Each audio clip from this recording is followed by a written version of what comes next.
Soch et Combini présentent, lui c'est Lajli, l'OG du cinéma et des docus. Salut. Elle, c'est Laetitia Ramamonjisoa, la rookie des réals. Salut. On les a réunis pour parler cinéma, de comment c'était avant Internet et de comment c'est maintenant. C'est OG and Rookie. Du coup, toi, là, t'as commencé comment? Un peu par hasard, moi il se trouve que j'avais des potes qui travaillaient un peu dans le cinéma, et surtout leurs parents, les fréquentaient, je découvre un peu cet univers. Et à 17 ans, j'achète ma première caméra. Donc ça, c'est vraiment le début. Le point de départ. Ouais, on va dire le point de départ de ma carrière de réalisateur. Laetitia a commencé, je pense, avec l'école Courtrajmé. Si peut-être qu'elle a fait autre chose avant, mais.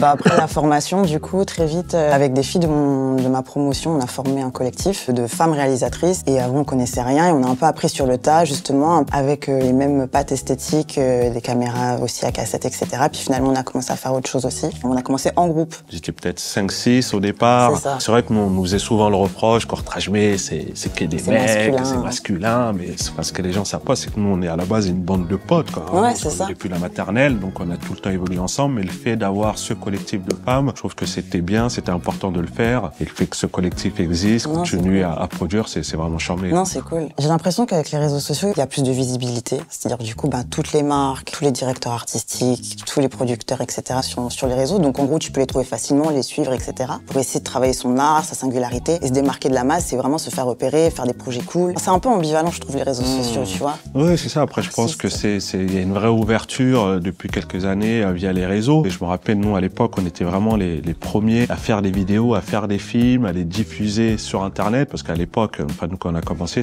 on était au tout début de l'Internet. Et nous, je rappelle, la révolution, en tout cas de notre côté chez Courtrajmé, c'est qu'on faisait nos films, on les montait nous-mêmes et on avait créé notre tout premier site Internet. On disait aux gens, ouais, on a fait des films, on les diffuse sur Internet. Les gens ne comprenaient pas parce qu'ils ne connaissaient pas encore Internet. Aujourd'hui, quand on voit l'explosion des réseaux sociaux, c'est plus simple. Aujourd'hui, n'importe qui peut filmer avec son téléphone.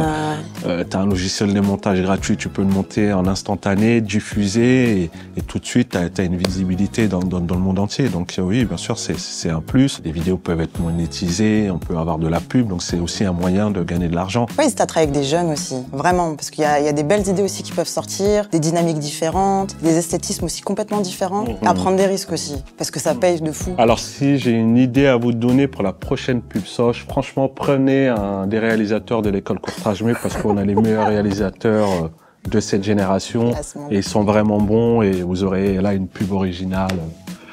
Voilà. Combini.